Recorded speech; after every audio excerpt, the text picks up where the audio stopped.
Okay. Okay, I think we're recording now. All right, as we said earlier, and I introduced myself earlier, my name is Sue Beckwith, Dr. Sue Beckwith, but just call me Sue, that's perfectly fine. I'm the academic skills instructor here at Trail. Now we have an academic skills instructor at every college. You don't have to come to me, I'd love to see you, but you don't have to.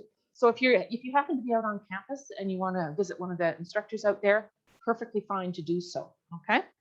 So what I'm going to talk to you today about is just getting off on the right foot. I know you've all had a lot of online classes and online learning for the last couple of years, and we really want to get you started off right. So that's what we're going to talk about today. Let's see. There we go. No. The side one? I don't know. We should be able to do this.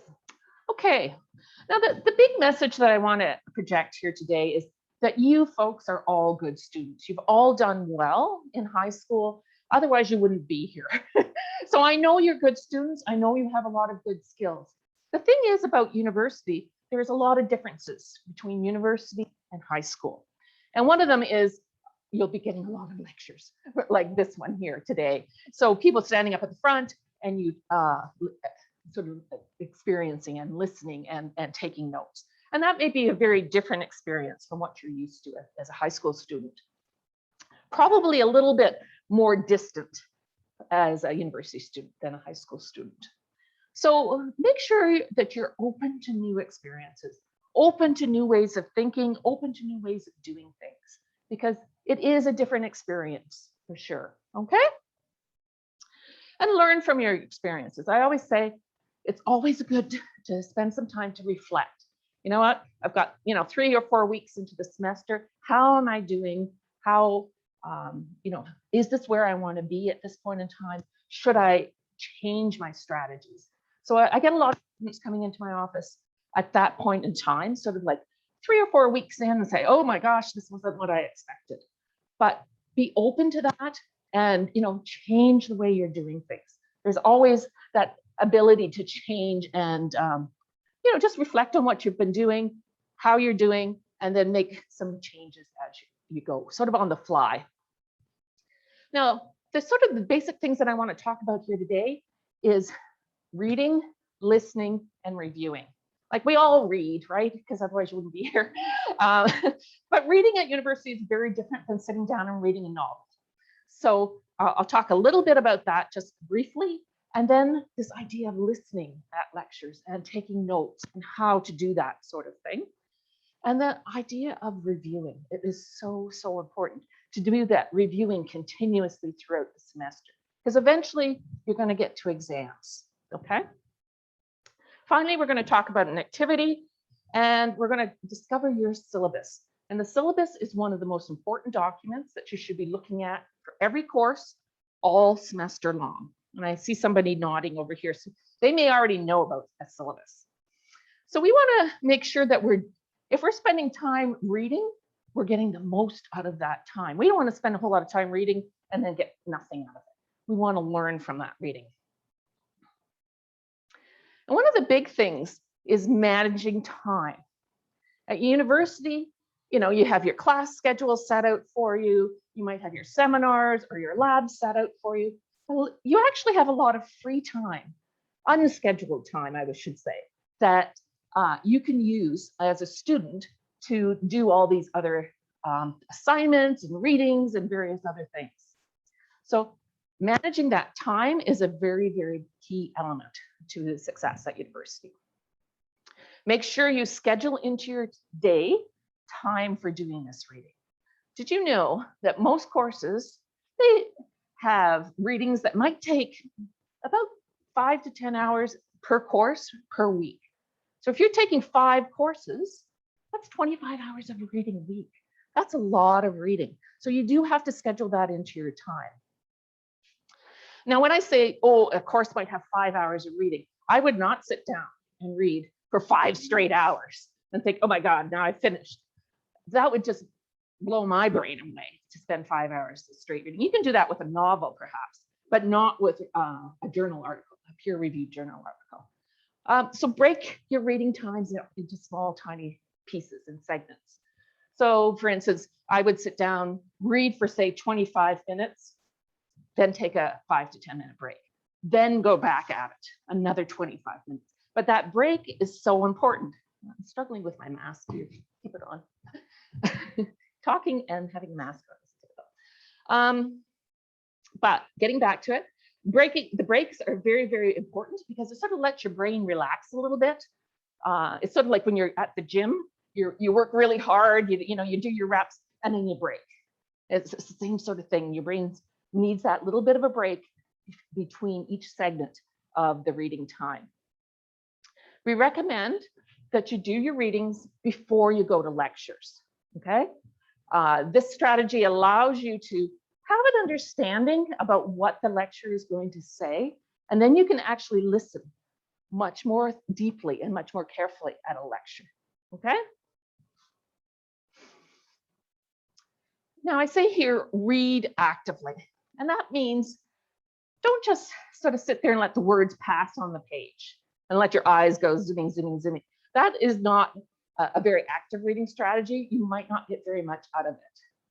So I would recommend, taking notes, read slowly, preview the themes, and this is where I'm talking about the course syllabus we're going to look at the end of this session. The course syllabus has highlights of the different themes that come up each week. So just by knowing what the theme of the week is, gives you a little bit of an advantage, okay? Now, when you come up with one of these readings, take a look through it quickly first. There might be some diagrams, there might be some headings, there might be some bolded words that need to have definitions beside them, that sort of thing, especially in a textbook. That is very common. So skim the reading, preview it before you dive right in. Now, once you start actually actively reading, I would suggest read a couple of paragraphs and then take your notes. So really understand each paragraph as you go. So don't wait until the end to take notes, but do it as you go, okay?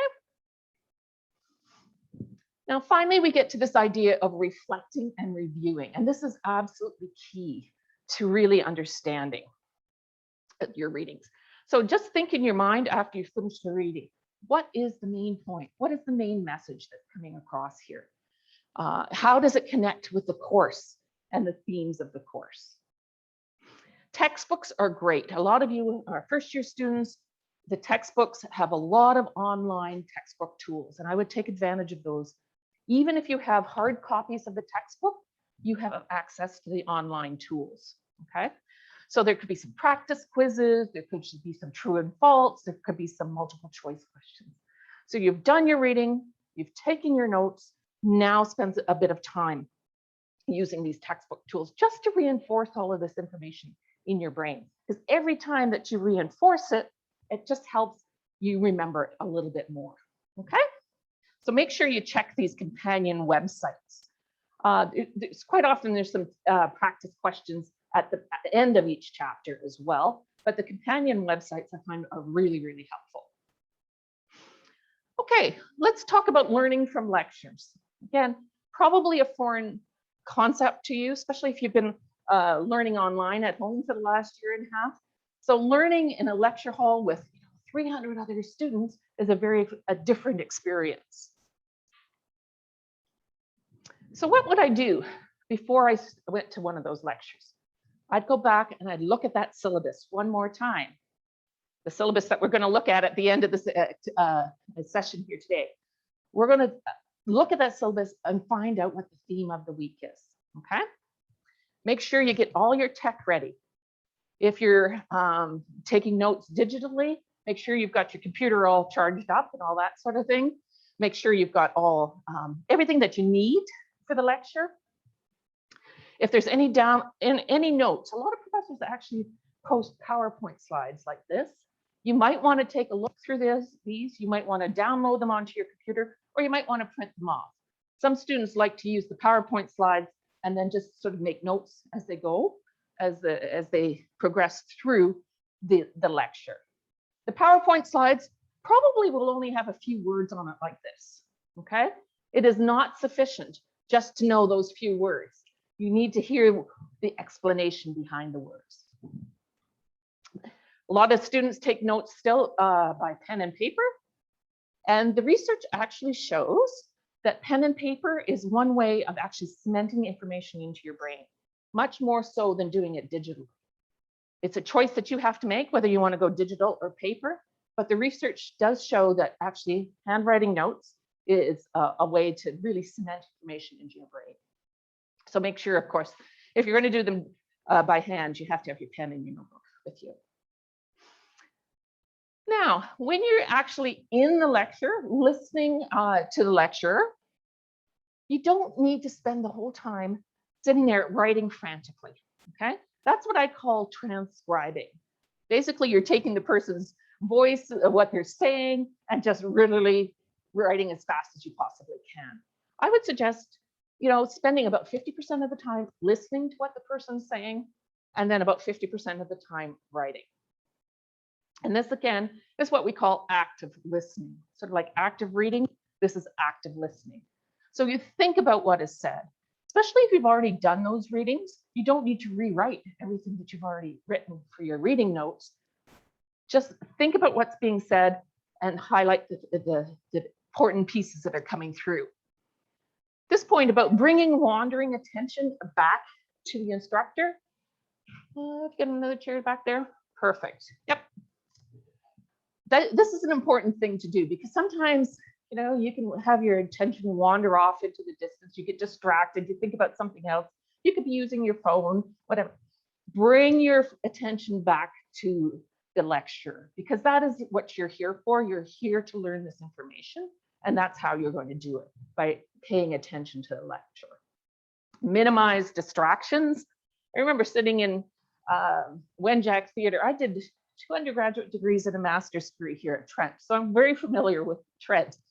But I remember one day sitting in lecture and these 2 people were talking way behind me. Couldn't hear a thing what the lecturer was saying. And I was a little bit snotty, I think. And I turned around and I said, if you guys want to continue a conversation about your date night, go out in the hall. Because really, it got to the point that I couldn't hear anything. So I really wanted to listen and I really wanted to focus. So clearly other people didn't. So try to bring your attention back to the instructor and minimize those distractions.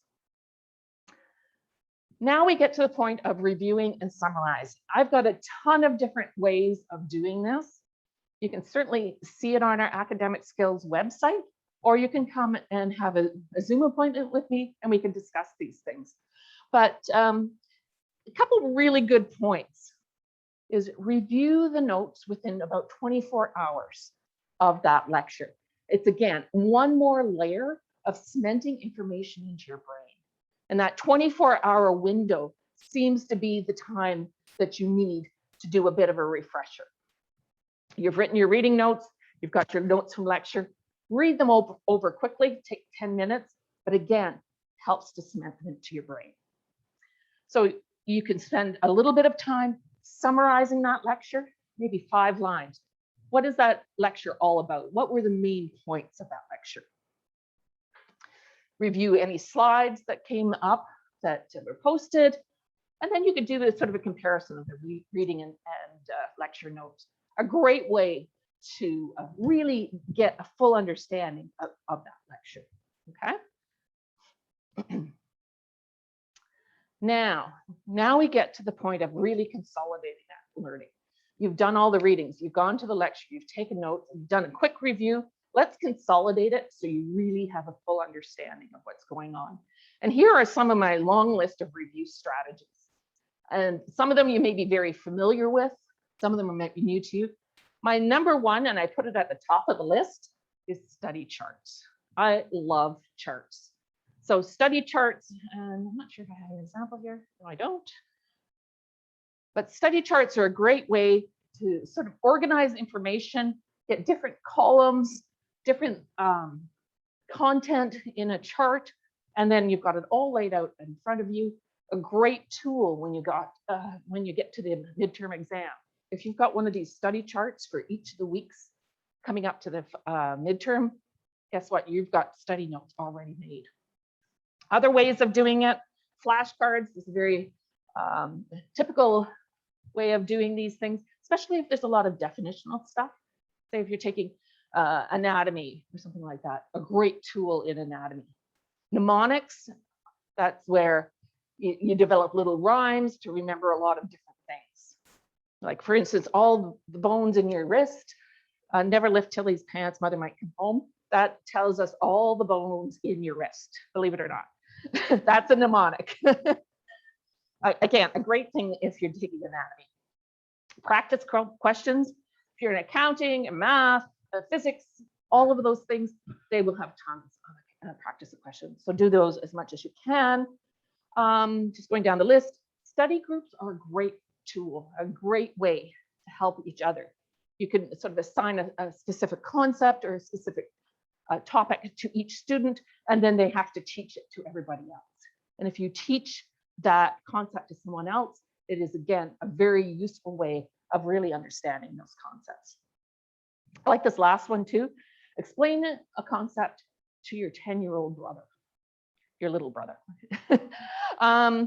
This is a very valuable thing. If you can explain a really complicated concept to your little brother, you know, I mean, you don't really have to do it, but you can pretend you're doing it. But if you can simplify a complex concept so that a 10-year-old would understand it, that means that you actually understand it. Okay. All right. Almost done here with this presentation, and then we'll go into our activity. Trent Academic Skills. We have got a huge website. Our website gets 800,000 hits a semester. Everybody uses our website. All you have to do to find it is Google Trent Academic Skills. Okay, it'll pop up. There's a ton of stuff in there. A lot of online resources about writing. Once you start writing papers and you need to know about documentation styles, there's a whole guide on how to do APA, MLA, all the different types of documentation. There's some tips on time management, note-taking, math. We have a special academic skills instructor for math as well. So those are all the online resources. You can access that anytime, 24/7. Appointments are available via Zoom. So you can come and have a Zoom talk, 45 minutes. These are all free. So you have to book an appointment for this. You can also email.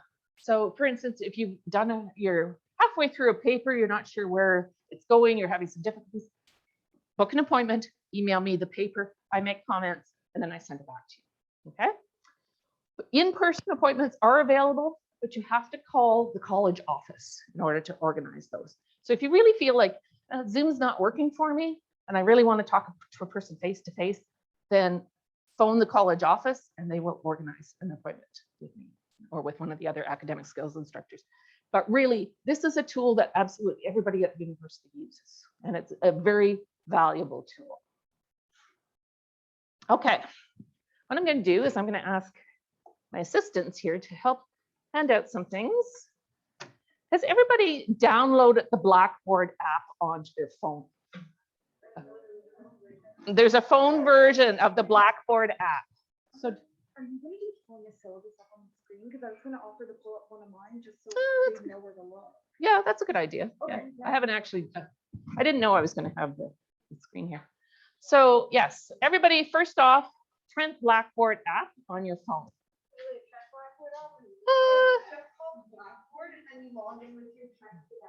Okay, she's got, my assistants here know all the reeling. It's the blue one. Yeah. Yeah, so it's a blue background, guys. And this is a great thing, you know, just you're riding on the bus out to main campus and you sort of want to check classroom allocation, where you're supposed to be. You want to check your grades. You want to check what the theme of the week is. Check your Blackboard app on your phone. Okay. All right.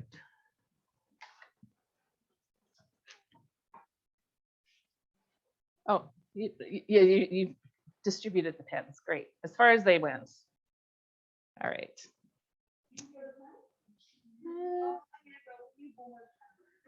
I think we're out of pens. You know what? There's so many other classrooms.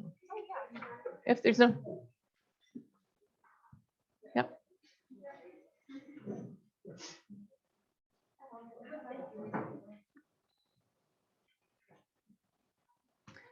Yeah, in order to pull up one of your Blackboard, we'd have to sign you in. Oh, you can't just sign into my tent separately? I don't think so. See if you see what you can do. Yeah, But we'll see if not. yeah, that's true. Yeah, I'll use Edge then, so it doesn't. Yeah. I don't know. Oh no. It's a new Microsoft Edge. We'll let her figure this all out. Okay, has everybody got to the Blackboard site at Trent? Oh, yours is still working away. All right. Well, we'll let you. Well, I'll continue along here.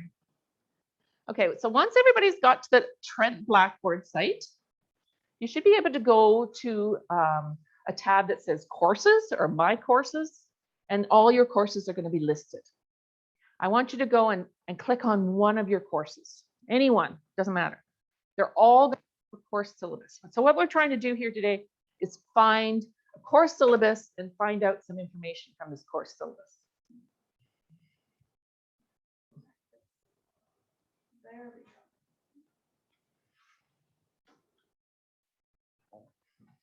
Oh, hold on. You should have this hidden, but anyway. Oh, no, it's okay. It's just a sign. Yeah, okay. Yeah, I know. There, now the password should be. We'll type in one right there. Yes, it's all good. No way to like try and get stuff. So what we're trying to do is she's showing you basically how we go through to get to the Blackboard site if you're using a computer terminal as opposed to your phone. So down in the left corner here, there's a circle that says BB. That's Blackboard. Go there. And then it says all these courses, my courses. So she's signed up for, a lot of courses: Latin, philosophy, ancient history and archaeology. So just pick one. Oh, that's a fun one. Okay, so here is what you would see on if you were in Latin. Anybody in Latin here? Oh, well, a couple Latin scholars. Great. So you should be able to find the course syllabus. Yeah, so it depends. Professors all organize Blackboard differently. So my professor for this Latin course has organized by course content and then syllabus, but some will have a tab on like the side there that will say syllabus. So it just sometimes we have to dig a little. Yeah. So we'll open that, and that's what your syllabus looks like. So here is a syllabus, and they're usually fairly similar, but again, each professor makes them slightly different. So just get to know your particular syllabus, okay? How are we on your phones? Are we getting close to being able to figure out, have you found a course syllabus? It won't let you. But they're not available yet. Yes. Oh, okay. So maybe they're not actually active yet. And whoever can just look on. Okay, let's look on the screen here and follow along with this one. So on this sheet here, we've got a couple questions for you. So the course syllabus really is a very important document. The instructor tells you what the course is all about. It's almost like a contract between you and the instructor. This is what the instructor is going to present. This is what you, the student, have to do. Okay. So one of the things that is important about a syllabus is finding out what your pieces of assessment are. Are you going to have assignments? Are you going to have exams? Are you going to have a midterm? All that sort of stuff. Really important information for a student. So let's scroll down and see if we can find out. So let me pull one. All right, we'll do a different one. So that's one of the things that are a bit odd about. It depends on the course. Like that professor just chose not to put on the syllabus when things are due, but other professors have it very detailed. I thought they used to have. I thought that was one of the requirements. But Here's one that will. okay, so this is ancient history and classics. So let's go down and see if we can find where the assessments, I think. Yeah, right here, assessments, assignments, and tests. So in this course, they're having weekly quizzes. So every week they're going to have a quiz, but only 6 of them look like they're going to be counted. So 6 out of the 12 weeks. So they'd probably take your top 6 marks, and they're worth 5% each. And then there's due dates, seminar presentation. In this particular class, there will be a seminar presentation. A writing assignment. Here we have a 3 to 4 page writing assignment. And look at the due date, Wednesday, October 14th. This is the type of stuff you need to put down on your calendar because you don't want to be surprised by a due date, right? The term paper and then the final exam, okay? So that would be a very typical type of thing that you would see on a course syllabus. Let's go back up to the top. One of the things we need to actually pay attention to, especially this year, is whether your classes are in person, whether they're synchronous in person or synchronous via Zoom. And synchronous means in real time. Is there a specific time that I have to go to this particular lecture? And their meetings will consist of 1 2-hour lecture, 1 seminar. This one he didn't account. He didn't. So basically, he's just saying consult the academic timetable in this particular case. So click on that, go to the academic timetable for Trent. It will tell you when and where the class is being held. Okay. So that's important information. And also make sure if it's in person, you need a Zoom or if you need a Zoom link. Okay, because some of these things are happening in person and some of them are happening via Zoom this year. So it takes a little bit more thought and a little bit more time to figure out. Let's talk about themes. I talked about themes a couple times during the reading and lecture portion. Let's go down a little bit further. I think my themes I have learning outcomes and description. Sometimes, yeah, it could be learning outcomes, could be, but also on the week, every week that's outlined, typically they will say a theme. Let's take a look. Yeah. So here we are. Is there fantasy in the ancient world? So that would be the main theme of that week. Okay. Also on this particular chart, again, everyone is going to look slightly different. So this is just a model, but it does show you what readings you have to do for that week. Okay. And further up above, it shows you, oh, here, the text that you actually have to buy or get in touch with. Required text available at the university bookstore. So in this particular course, there's 1, 2, 3, 4, 5. Presumably they're small little texts. Let's hope they're not giant text. Yeah. Is this the first year or second year? Third year. Okay. So you're going to be reading more in third year than they are in first year. So don't think all 5 of these textbooks have to be read in one semester. Yeah. So texts mean a little book, or it could also be like a journal article. And those are varying in length as well. Okay. Let's see if we can find out what the topic is for the first week and how can we prepare for this actual topic. It's yeah. Which is really important. Your prof will go over the syllabus with you. A lot of profs will do that. Like this is the third year course and the prof is still going over the syllabus with them. So you're not completely alone. No. And then sort of guide you through what is expected through the course. You might want to spend a little bit of time looking over the syllabus ahead of time. Okay. So that would be that kind of a activity that you would have to do. All right, let's think about this course and think about one strategy that you would have to review this material. Okay, you've done your readings, you've done your lecture. What would you do in order to help yourself review this material to get you prepared for your midterm tests that are coming up, or even that weekly quiz that's coming up? What would you do?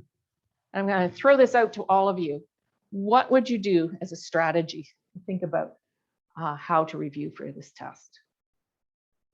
I would summarize myself into the stories that I read for that week, and then kind of tell myself the main themes and to explain to other people. Yeah, yeah. So if you didn't hear that, great answer.